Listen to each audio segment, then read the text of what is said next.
Hello， 大家好，这里是大叔，今天继续给大家带来世嘉 MD 平台的硬核动作游戏《战斧3代》。今天是下半期，使用的角色还是女战士萨拉伯恩。上半期给大家介绍了游戏的基本系统以及剧情，没有看过的小伙伴可以翻看一下昨天的视频。游戏的流程一共是7关，上半期是打了4关，下半期3关，但是后面的3关流程会比较长，而且难度也比较高。我使用女战士最常用的招式应该就是火焰腿，这招的伤害很高，最重要的是它有无敌的时间。这里一起来了3个骷髅兵，杂兵里边骷髅兵是比较难处理的，它的攻击的范围很优秀。这里有一场小 BOSS 战，但是咱们可以利用一下屏幕左侧的深坑，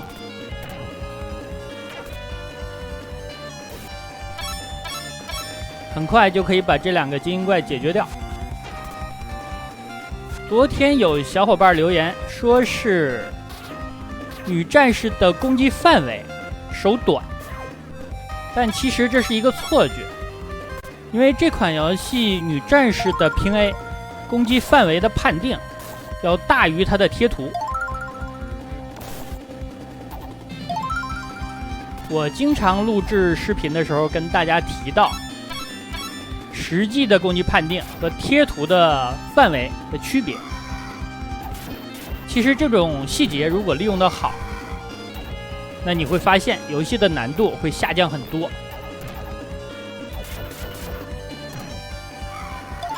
3代和2代不同，当然和1代也不一样，是有防御的，并且可以抓取敌人。但是它这个抓取不是碰到敌人就自动抓的，需要你按攻击键。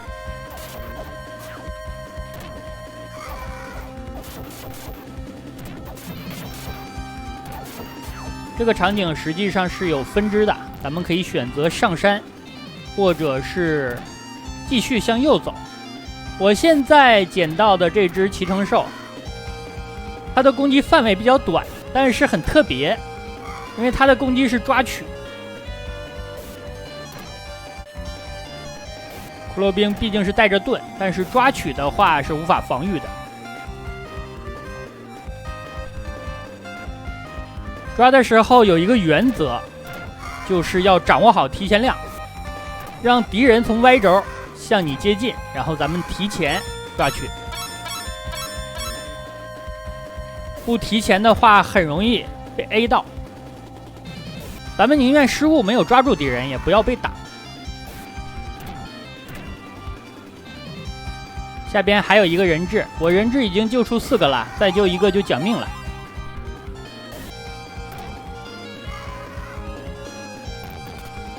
远处可以看见城堡了，城堡就是最终关。我等一下小偷，等他到屏幕的右侧再打，因为我现在的魔法瓶已经满了。这里的 BOSS 打鹰王，我剧透一下吧，鹰王实际上就是这个国家的国王，但是被黑暗王子诅咒并且控制了，变成了鹰王，实力还很强，带了3个骷髅兵出场。我放了一个魔法，把骷髅兵都秒掉了。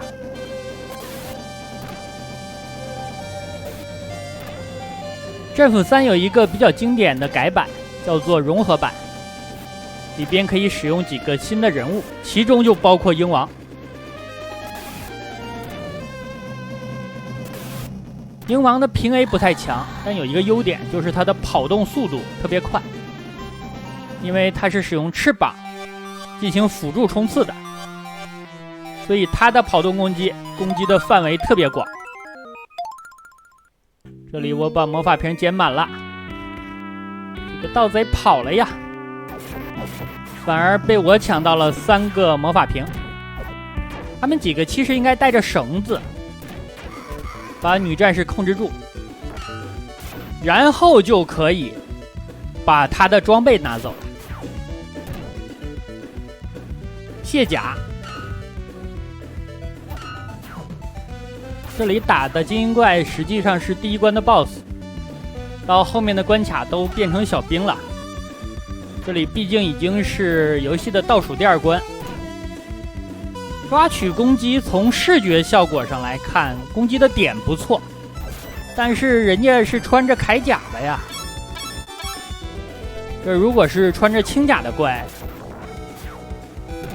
受伤会非常重，看起来就非常疼啊。游戏的难度到这里其实已经相当的高了。战斧本身就是硬派的动作游戏，它的难度到了街机版的后传才有一定的缓解。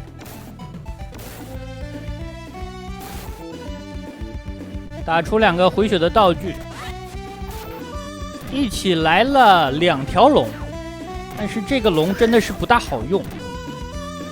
如果把它放在1代，它就是最好用的坐骑了。但是3代里边 AI 中距离非常倾向于跳跃，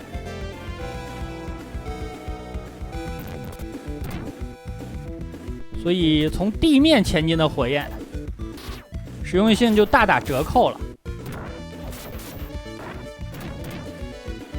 这里我一定要把2个大肉守好啊！把这2个家伙清掉之后，不能再往前带了，已经到屏幕的边缘了。2个魔法瓶，那不能浪费了。放一个3级的火魔法。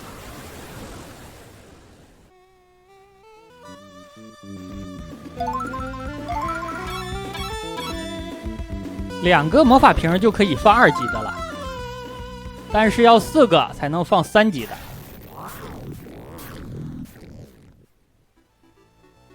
我感觉2级的性价比就很高。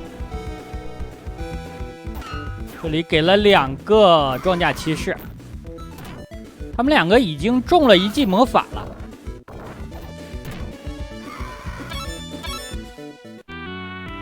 场景切换的时候会有2秒钟左右的黑屏，黑屏的部分我减掉了大半。现在看来是比较影响游戏体验的，小的时候都没太在意啊。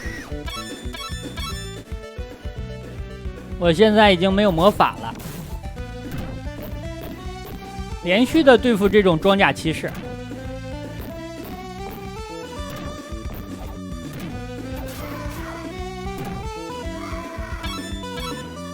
刚才这2只主要是通过抓取干掉的。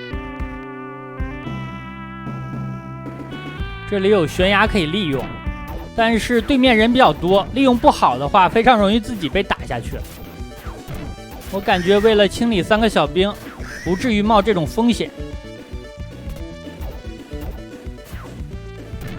他的跳跃攻击，我直接用一个无敌的火焰腿，算是给破解了吧。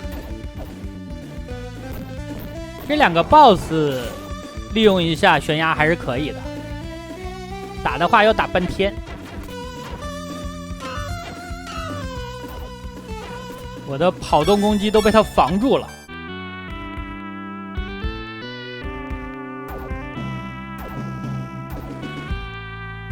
这里的2只恶魔羊应该会下来，先攒一波魔法。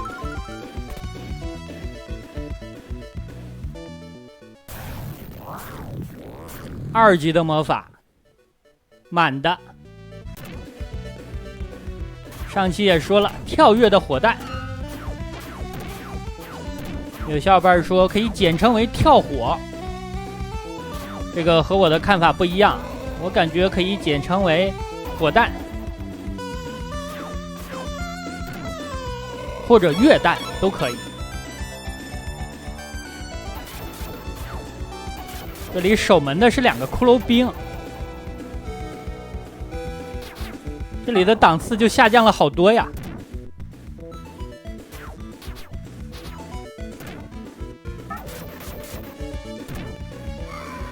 我的血量是满的，其实没必要减，但是感觉没减就算丢了。这里应该是本关的 BOSS 战场景，这里会解救一个诅咒的同伴。实际上本作也是有格斗模式的，可以选择不同的主人公进行 PK。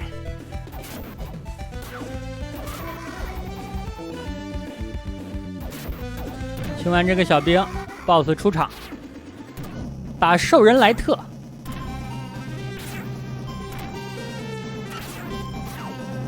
使用火焰脚对他进行起身压制。他跳起来了，这招用的好聪明啊！那我就大跳，然后攻击，跑动的跳跃。这招的攻击范围非常的广。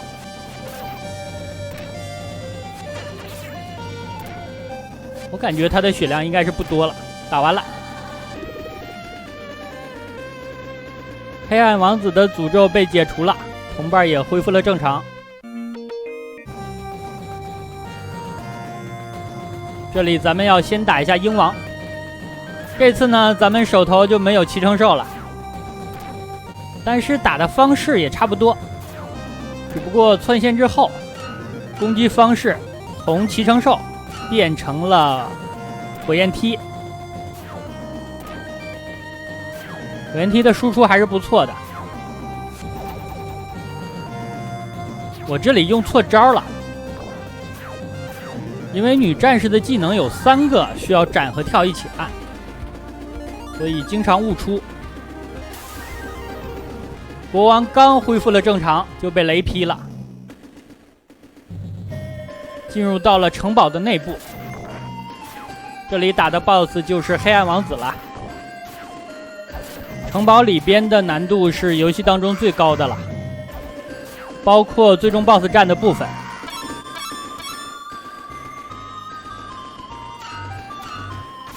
这个地方上来3个装甲骑士，而且是黄色的，黄色的耐久度应该最高。搞什么颜色不好，搞黄色。其实每次走位的时候，我如果离敌人比较近，再出招的话，就非常容易打到了。但是我也要考虑安全性，毕竟是最后一关了，不能太浪。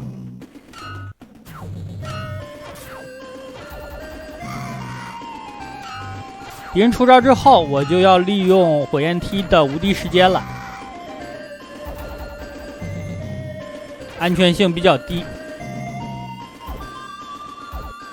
这一阶段的精英怪特别多，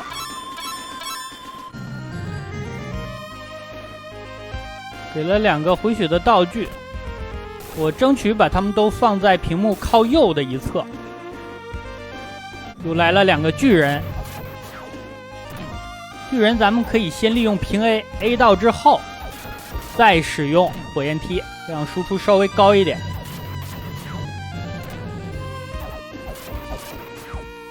巨人的实力比刚才那种装甲骑士要更高一点，会跑动，会跳跃。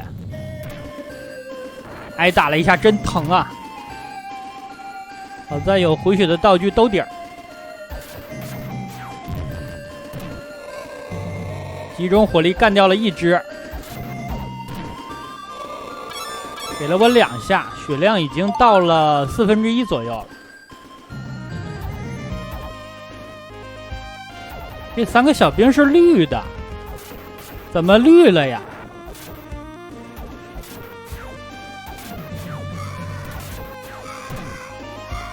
刚才打巨人的时候就能明显感觉到，女主的平 A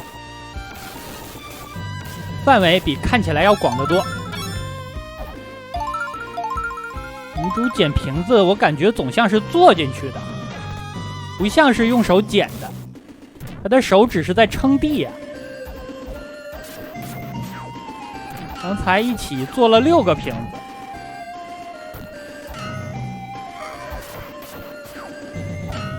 这3只骷髅兵是黑色的。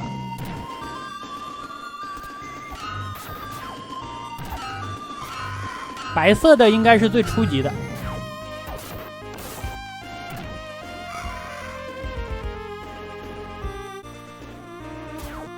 又是打精英怪，这里要小心一点了。还是回旋踢，顶了我一下。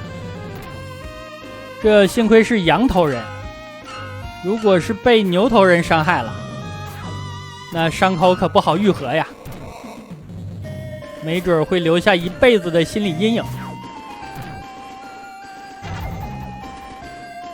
干掉了1只，剩下1只就好对付了。出招的准确性也会变高，因为不用左右换方向了。这里有一小段悬崖，这个地方可以利用一下。小胖子飞得太远了，直到被干掉都没有掉下去。刷怪之前为什么要卡顿一下？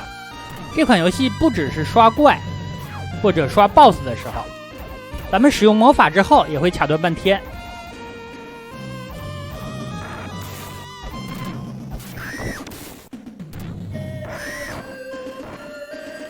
抓住我了，锤了我3下，其实我是想抓他呀。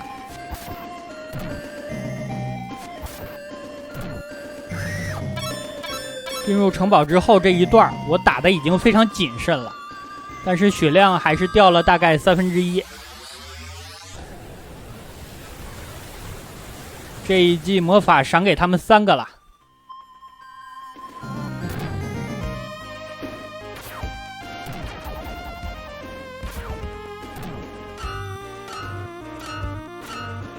这3个家伙血量真的不少啊，中了一个最顶级的魔法。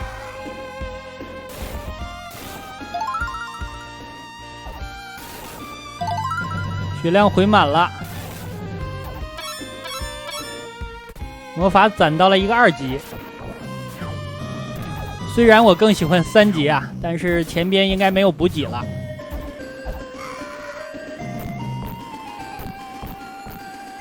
这个家伙好惨啊，非常重要的位置被顶了5下。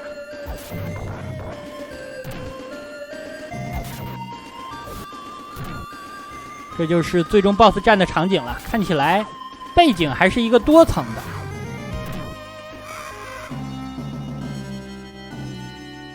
BOSS 1形态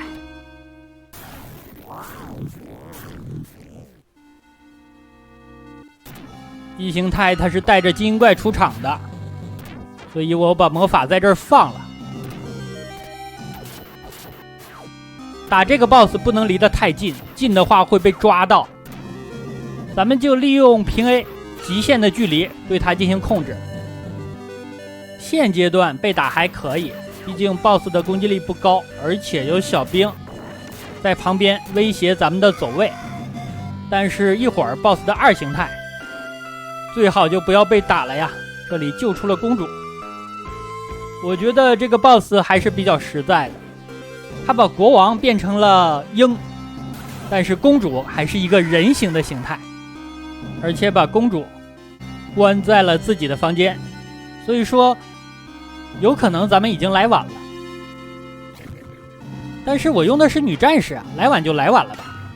哎，等一下，我又有一个不成熟的想法呀，于是我更兴奋了。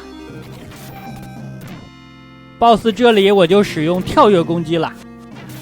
这个 BOSS 因为把公主关久了，所以估计 BOSS 自己已经变成了软脚虾呀。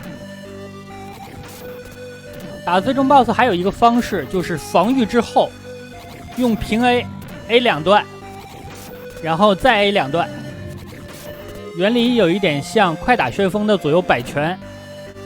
我的天，我被 A 了一斧子啊！1/3的血，这个货打人是真的疼，而且他是会魔法的。打完了，这样的话通关。通关之后的剧情，咱们夺回了金斧，并且送还给了矮人吉利斯。其实这场事件就是吉利斯惹出来的呀。他如果不是被闪电击中了头部，突然想到要把金斧交给诸神保管，也不至于运送的途中金斧丢失，落在了坏人的手里。通关之后，咱们可以看见选择的分支路线以及评分。那好吧，这样一款世嘉 MD 平台的《战斧3》就给大家录制到这儿，感谢大家收看，咱们下个游戏再见。